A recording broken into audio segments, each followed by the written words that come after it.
Bismillahirrahmanirrahim. Assalamualaikum warahmatullahi wabarakatuh. Salam sejahtera bagi kita semua. Om Swastiastu, Namo Buddhaya, salam kebajikan. Perkenalkan, nama saya Ricardo SEMAK CGAA, dosen tetap pada Prodi Rekam Medis dan Informasi Kesehatan Universitas Hang Tuah Pekanbaru. Saat ini saya sedang mengikuti proses seleksi sertifikasi dosen gelombang pertama yang diselenggarakan oleh Kementerian Pendidikan Tinggi, Sains dan Teknologi tahun 2025. Saya akan melakukan penyusunan dokumen pernyataan diri dalam unjuk kerja Tridharma Perguruan Tinggi atau PDD UKTPT. Pada kesempatan ini saya akan memaparkan salah satu mata kuliah yang saya ampu, yaitu mata kuliah Perencanaan Anggaran. Mata kuliah ini adalah salah satu mata kuliah wajib dengan bobot 2 SKS. Adapun deskripsi mata kuliah ini adalah membahas tentang bagaimana konsep perencanaan dan penganggaran dalam instansi kesehatan, yaitu rumah sakit dan fasilitas kesehatan lainnya. Secara khusus, mata kuliah ini membahas tentang sistem, siklus, dan teknis dalam perencanaan penyusunan anggaran dalam organisasi pelayanan kesehatan. Capaian pembelajaran pada mata kuliah ini adalah, yang pertama, diharapkan mahasiswa atau peserta didik mampu memahami teori tentang organisasi pelayanan kesehatan pada rumah sakit dan fasilitas kesehatan lainnya. Yang kedua, diharapkan peserta didik atau mahasiswa mampu memahami tentang kajian teori tentang perencanaan anggaran pada rumah sakit, sistem dan prosedur serta teknis penyusunan anggaran pada instansi kesehatan, rumah sakit dan fasilitas kesehatan lainnya. Selanjutnya, capaian pembelajaran yang diharapkan adalah mahasiswa mampu menyusun dan membuat dokumen yang terkait dalam perencanaan anggaran, mengetahui dan memahami struktur organisasi dan sumber daya yang terlibat dalam penyusunan dokumen perencanaan anggaran tersebut. Pokok pembahasan pada mata kuliah ini adalah, yang pertama, tentang organisasi pelayanan kesehatan, rumah sakit, dan fasilitas pelayanan kesehatan lainnya. Yang kedua, kajian teori tentang perencanaan dan penganggaran dalam organisasi kesehatan, sistem dan prosedur perencanaan anggaran pada rumah sakit, teknis penyusunan dokumen perencanaan dan dokumen anggaran pada rumah sakit dan puskesmas sebagai badan layanan umum daerah, dan fleksibilitas penggunaan anggaran pada rumah sakit dan puskesmas sebagai badan layanan umum daerah. Mode pembelajaran yang dilakukan adalah blended learning, yaitu gabungan antara tatap muka dengan mahasiswa atau peserta didik dan dengan mode daring. Sedangkan mode pembelajaran di awal perkuliahan yaitu dengan metode ceramah, diskusi, dan tanya jawab. Hal ini dilakukan agar di awal perkuliahan mahasiswa dapat memahami terlebih dahulu konsep dan teori mata kuliah perencanaan anggaran. Dan juga selanjutnya dilakukan dengan metode student center learning seperti small group discussion dan problem center learning dengan tujuan terciptanya komunikasi aktif peserta didik dalam perkuliahan. Untuk penilaian, kehadiran dan keaktifan itu 10%, tugas dan kuis 15%, ujian tengah semester 35%, UAS 40%, dan berikut video pembelajaran PDD UKTPT pada bidang pengajaran mata kuliah perencanaan anggaran.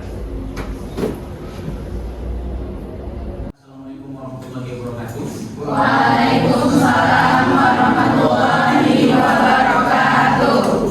Selamat pagi, salam sejahtera bagi kita semua. Semoga kita dalam keadaan sehat pagi ini. Hari ini kita coba lanjut pembahasan tentang mata kuliah perencanaan anggaran. Hari ini kita membahas tentang bagaimana rumah sakit dan puskesmas itu sebagai badan layanan umum daerah.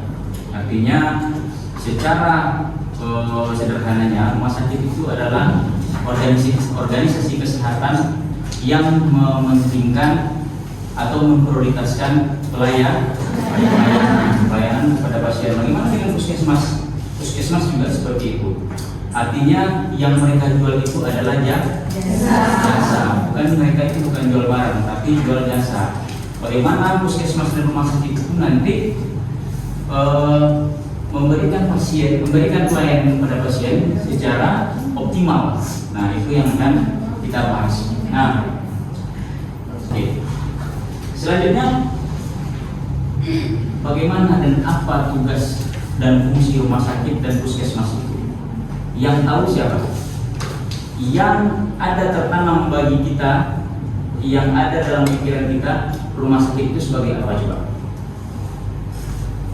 Apa yang tertanam? Kalau kita ke rumah sakit itu kita gimana? Kapan kita waktunya ke rumah sakit? Saat yang ada dalam pikiran kita, ada yang ada dalam masyarakat, rumah sakit itu fungsinya cuma untuk berobat. Betul nggak kira-kira? Betul. Kapan kita ke rumah sakit? Ya waktu kita sakit. Sementara fungsi rumah sakit itu tidak hanya mengobati orang sakit, tapi secara umum, ini berdasarkan undang-undang, berdasarkan regulasi, rumah sakit itu ada 4 fungsi. Ya, ada 4 fungsi. Yang pertama, penyelenggaraan pelayanan kesehatan, pengobatan dan pemulihan kesehatan dengan standar pelayanan rumah sakit. Artinya, yang ada dalam pikiran kita tadi itu ada hanya di poin 1. Poin 1, kapan kita ke rumah sakit? Kita sakit, Pak. Ketika kita sakit baru kita ke rumah sakit. Ya, artinya fungsi rumah sakit pertama itu adalah sebagai pengobat. Ya, kapan kita berobat? Kalau kita sakit. Itulah yang kita tahu bahwasanya fungsi rumah sakit itu cuma untuk berobat, sudah selesai. Ya. Sementara itu fungsi yang kedua adalah untuk pemelihara. Kalau kita ya, kalau di Pekanbaru ini atau di Riau ini, atau mungkin mohon maaf di kabupaten, di desa-desa, kalau kita tinggal di desa, pernah nggak sih kalau kita ke rumah sakit itu sebelum kita sakit? Aneh pula Bapak nih, ngapain kita nggak sakit ke rumah sakit kan gitu ya? Iya nggak? Tapi apa nggak kira? Tahu nggak kalau orang-orang kaya itu, kalau orang-orang yang pejabat kan, dia rutin ke rumah sakit, entah dia per 3 bulan, entah dia per 6 bulan, entah dia per 1 tahun. Kalau orang-orang yang gula darah, cek tensi, atau apa lagi ya, cek jantung, ronsen dada, itu mereka rutin itu. Kenapa? Dia nggak nunggu sakit dulu. Kalau kita kan enggak. Kalau kita sakit, demam, buat tidur. Habis itu tambah besoknya batuk, bawa tidur lagi. Besoknya udah agak meriang, mendingin, baru beli obat ke rumah bidan atau kemana. Tunggu sesak nafas dulu, udah ngos-ngosan, baru kita ke rumah sakit. Kadang-kadang ada juga, maaf cerita ya, ada juga udah mau lopot, ya, rumah itu ya, udah mau lopot, baru kita begini, saking nggak pedulinya kita terhadap kesehatan ini. Tapi kalau orang-orang yang sudah pikirannya atau pola pikirnya bagus, itu mereka itu rutin ngecek kesehatannya. Jadi rumah sakit itu bukan hanya untuk yang kedua adalah untuk sebagai bahan untuk pemeliharaan kesehatan. Nah itu kalian harus edukasi itu sebagai tenaga nakes yang tidak berhubungan langsung dengan pasien. Kalian harus juga fungsi rumah sakit itu adalah sebagai penyelenggaraan pendidikan dan pelatihan sumber daya manusia. Apa yang maksud? Ada yang tahu? Sebagai pendidikan itu. Ada yang tahu nggak? Ini bentar lagi mau ke sana nih. Siapa? Bisa jelas siapa? Apa fungsi pendidikan Anda? Ayo. Pendidikan, PKL, magang. Bisa juga nanti kalau dia perawat misalnya dia perawat, habis dia perawat, dia disuruh lagi sekolah nurse, tahu ya? Setelah sekolah nurse itu nanti dia diterima kerja, habis itu diintekkan lagi dia, dikasih pelatihan khusus lagi ya sebelum dia bekerja itu, ya. Nah kalau kita sebagai mahasiswa itu rumah sakit juga untuk sebagai bahan tempat pendidikan. Nah, contohnya nih 3 hari lagi kita mau magang atau PKL, kita langsung disuruh datang ke rumah sakit untuk pendidikan. Nah, jadi kurang-kurangkan mindset negatif itu tentang rumah sakit. Karena kita kalau ke rumah sakit pikirannya langsung wah ini sakit apa dia ini. Kadang-kadang kita magang dia di sana. entah dia nggak MCU, dia ngecek kesehatan di sana, ya, gitu. Yang keempat, sebagai penyelenggaraan penelitian dan pengembangan serta pemanfaatan teknologi informasi dan kesehatan. Apa maksudnya keempat? Apa itu? Sebagai penelitian, ya, penelitian nanti kalian ini nanti setelah mau keluar dari kampus, mau dari universitas, itu disuruh bikin KTI, ya, karya tulis ilmiah, atau kalau saya tulis skripsi, ya. Penelitian itu nanti dilaksanakan, kan ada tempatnya, entah dia di rumah sakit, entah dia di puskesmas, entah dia di institusi kesehatan lainnya, entah di klinik, entah di mana gitu, ya. Jadi rumah sakit itu juga sebagai bahan riset atau tempat riset, ya. Misalnya mau riset apa, mau penelitian tentang apa, misalnya tentang kepuasan konsumen, kepuasan pasien. Kepuasan pasien, bagaimana? Yang pertama, berdasarkan pelayanannya, rumah sakit itu yang pertama rumah sakit umum, ya. Rumah sakit umum itu adalah rumah sakit yang memberikan pelayanan kesehatan yang bersifat dasar, spesialis dan subspesialis. Tentu rumah sakit umum di sini ditetapkan dulu,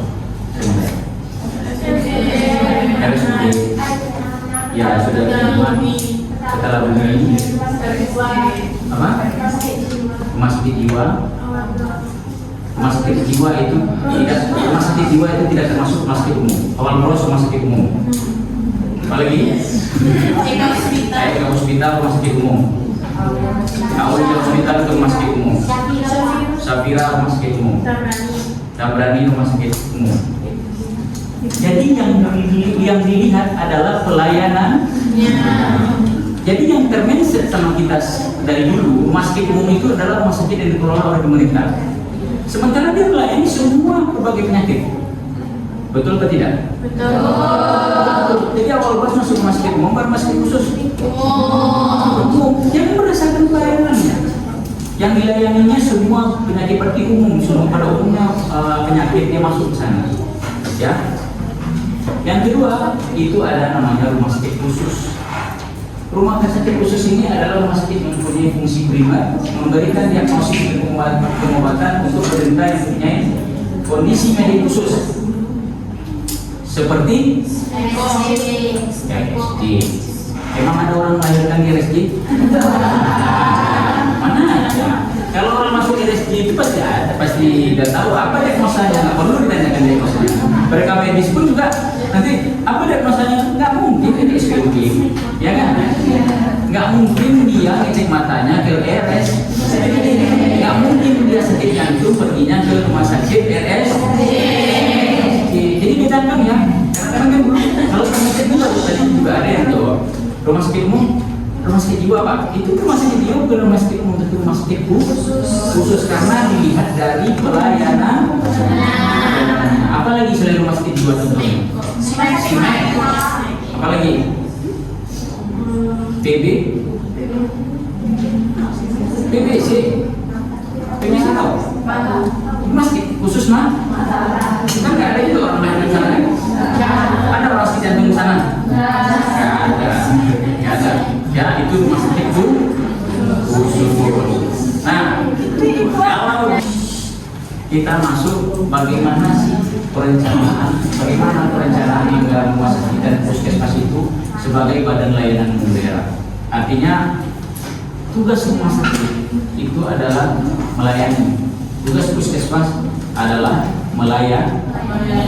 Kalau kita pelayan ini harus didukung oleh finansial, harus didukung oleh keuangan. Kita aja lah, kalau nggak ada duit apa yang mau kita layani, ya kan? Kita aja lah. Kalau orang nggak ada duit itu biasanya rata-rata emosinya nggak stabil. Nah kalau nggak ada disupport dengan keuangan, rumah sakit atau puskesmas itu juga pelayanannya juga akan berpengaruh ya. Ya, jadi kita coba masuk bagaimana sih perencanaan anggaran rumah sakit dan puskesmas itu sebagai badan layanan umum daerah. Nah, berdasarkan peraturan Permendagri nomor 79 atau peraturan Menteri Dalam Negeri nomor 79, itu struktur anggaran itu yang pertama ada pendapatan, ya, ada belanja, dan ada pembiayaan. Kita kalau mau belanja harus ada dulu uang masuknya. Kalau nggak ada uang masuk, gimana kita cara mau belanja?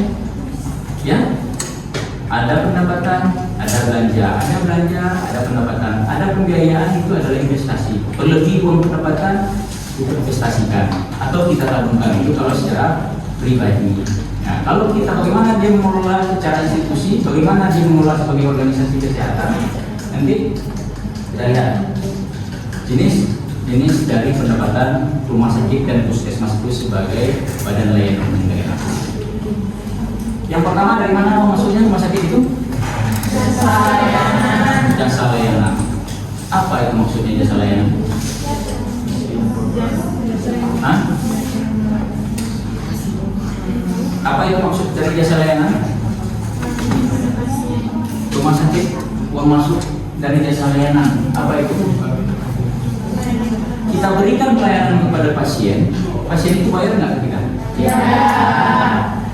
Baik dia pasien umum, mau pasien BPJS, pasien asuransi, tapi dia bayar kepada rumah sakit atau puskesmas. Tergantung pelayanan apa yang kita berikan kepada mereka, begitu pula pendapatan yang kita dapatkan. Jasa layanan misalnya, pernah nggak lihat stroke rumah sakit? Pernah berobat kan? Pernah lihat stroke rumah sakit? Apa aja yang kita bayar? Jasa dokter. Berarti nggak pernah lihat stroke apa? Jangan obatnya aja, kan kita bayar. Ini yang pasien umum ya, pasien umum. Pasti ada jasa dokter. Jasa dokter misalnya 150.000, 100.000. Habis itu baru obat. Terus juga ada itu yang apa namanya? Jasa apa lagi ya, jasa yang di dalam itu pendaftaran administrasi. Ada juga kita bayar tadi ada 6.000 atau 5.000 ya. Itu ada, coba perhatikan sekali apa yang kita beri, apa yang kita dapatkan dari rumah sakit itu. Ya, karena kita mendapatkan layanan dari mereka, kita harus bayar. Dan kita melalui cash atau umum, kita bisa melalui BPJS atau asuransi juga. Jadi uang masuk dari rumah sakit itu pertama dari jasa layanan, ya banyak itu uangnya. Yang kedua itu dari hibah. Apa itu hibah? Pemberian dari orang. Pemberian tidak hanya dari orang, dari organisasi boleh, dari perusahaan juga boleh. Ya, hibah. Misalnya saya punya rumah sakit, ya, saya punya rumah sakit, ternyata alat kesehatannya masih kurang atau alat kedokterannya masih kurang. Saya minta pengajuan hibah kepada Kementerian Kesehatan misalnya. Saya usulkan proposalnya bahwasanya rumah sakit saya sedang berkembang dengan bla bla bla dengan alasan seperti apa, dengan tujuannya peningkatan pelayanan. Saya ajukan proposal Kementerian Kesehatan, dimintalah berupa alat kesehatan atau alat kedokteran. Ya, itu diajukan. Yang ketiga itu pendapatan rumah sakit itu berasal dari hasil kerjasama dengan pihak lain. Apa contohnya? Apa? Asuransi. Terus? Apa lagi?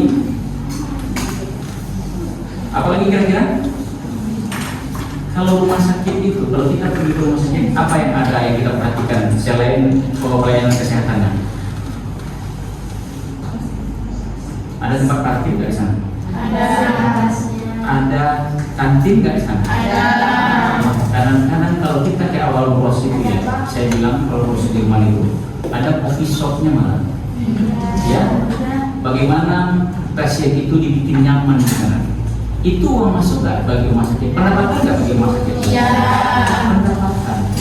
Bagaimana dia dikelola kerjasama dengan pihak lain? Misalnya coffee shop, apa itu yang di awal itu Kimteng apa sih? Rotiko apa yang di bawah itu gitu. Itu kan mereka nyewa tempat, mereka bayar kepada rumah sakit bagi hasil dia. Misalnya, yuk sewa gitu ya, atau parkir misalnya. Parkir itu Misalnya saya rumah sakit, saya punya rumah sakit. Saya bilang sama Deswita, ini parkir saya ini belum ada pengelolaannya. Kamu mau nggak mengelola? Oh Deswita, kalau itu melihat peluang itu peluang bisnis, iya Pak, saya ambil. Bukan maksudnya Deswita saya jadikan tukang parkir di sana, ya. Bukan saya jadikan tukang parkir, tapi mengelola parkir. Nanti Deswita bisa cari orang lagi untuk mengelola parkirnya. Dia pos parkirnya. Tapi nanti Deswita bagi hasil sama saya karena saya yang punya lahannya, ya. Iya. Misalnya kayak si Raja mana? Raja, saya itu punya rumah sakit tapi masih ada di kios, ada 5 lagi yang kosong. Kamu mau nggak mengelola? Kamu mau jual aja itu, atau kamu sewakan aja itu, bukan dijual, disewakan. Kamu sewakan aja itu, kamu sewakan aja sama orang lain. Entah dia mau bikin coffee shop, entah dia mau bikin kantin jual lontong, atau mau dia bikin jual nasi padang misalnya, ya. Nanti hasilnya dibagi kerjasama.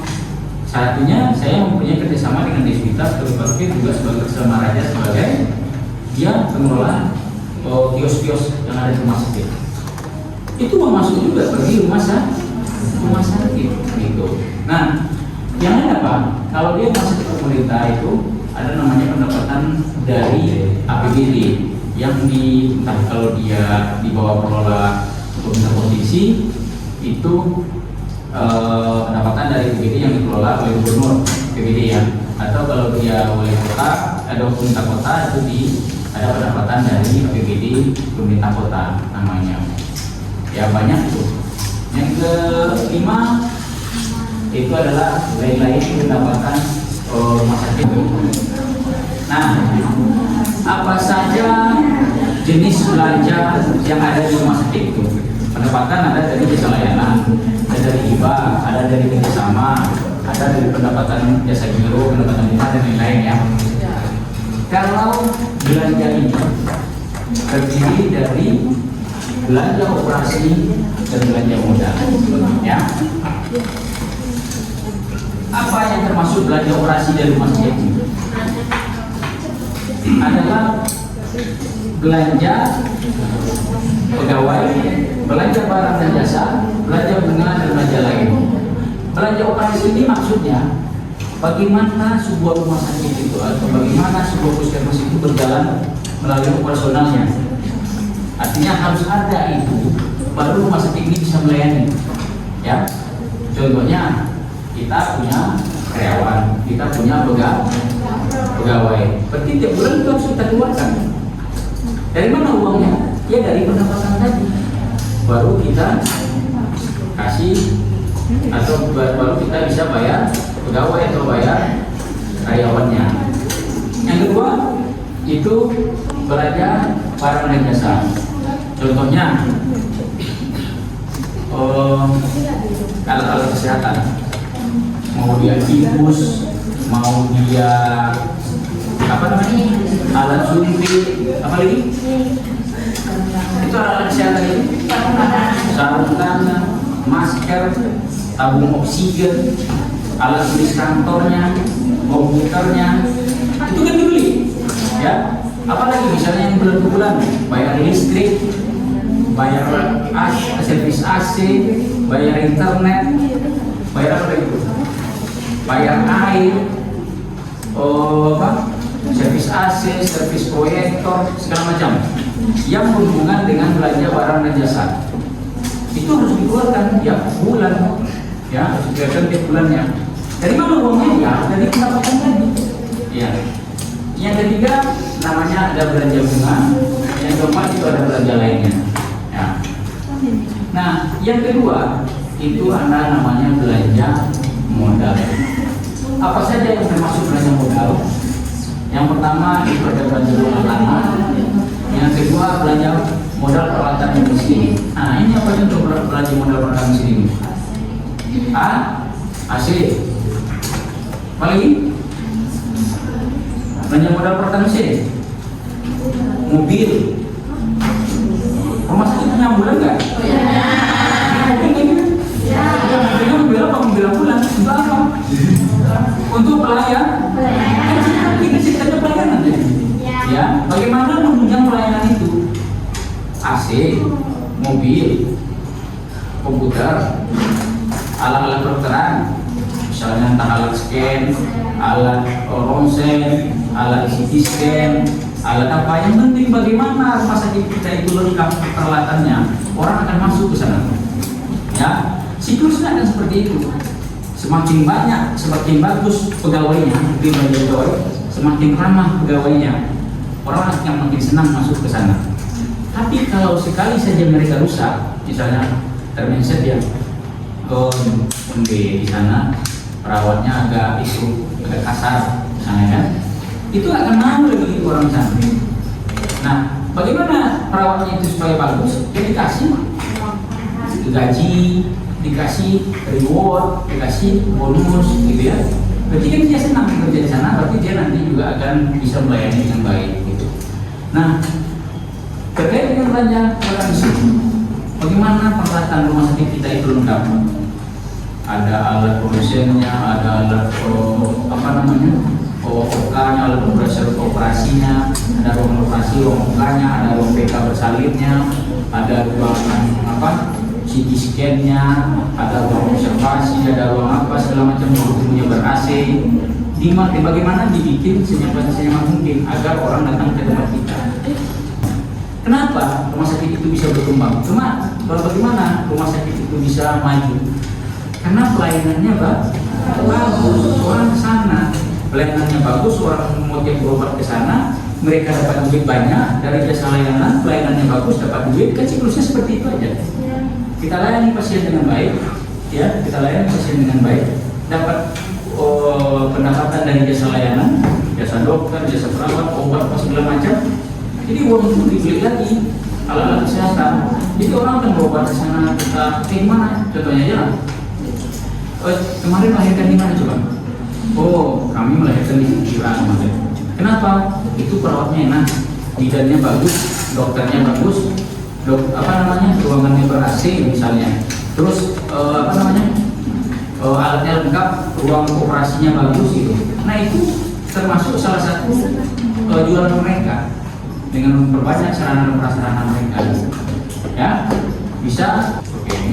Nah, saya kira itu contoh pendapatan belanja yang dikeluarkan oleh rumah sakit secara umum. Nah, untuk selanjutnya kita akan coba masuk ke secara detail apa saja pendapatan jasa layanan itu apa saja. Nanti minggu depan saya akan terangkan bagaimana jasa layanan, banyak itu jasa layanan dibagi lagi, layanan UGD, layanan rawat jalan, layanan inap, itu banyak lagi di bawah, ada bunker, ya. Nah itu nanti akan saya jabarkan minggu depan. Terus juga belanja itu belanja pegawai itu apa saja sih Pak? Ada lagi itu belanja banyak di bawah. Yang kedua itu belanja barang jasa apa saja nanti minggu depan kita jabarkan. Terus belanja modal dan bangunan, peralatan mesin, dan belanja hasil lainnya itu nanti minggu depan saya akan jabarkan apa saja. Bahkan minggu depan mungkin saya akan masuk kepada dokumennya seperti apa kira-kira. Misalnya alat tulis kantor berapa sih harganya, pendapatan yang kita dapatkan bulan ini berapa sih uangnya, terus belanja pegawai setiap bulan itu berapa, itu nanti minggu depan akan saya lihatkan dokumennya seperti apa, ya. Ada pertanyaan kira-kira? Ada pertanyaan kira-kira? Berarti kalau tidak ada pertanyaan mungkin kita cukupkan pertemuan hari ini. Terima kasih. Kita lanjut minggu depan tentang dokumen anggaran itu seperti apa. Oke, terima kasih. Assalamualaikum warahmatullahi wabarakatuh.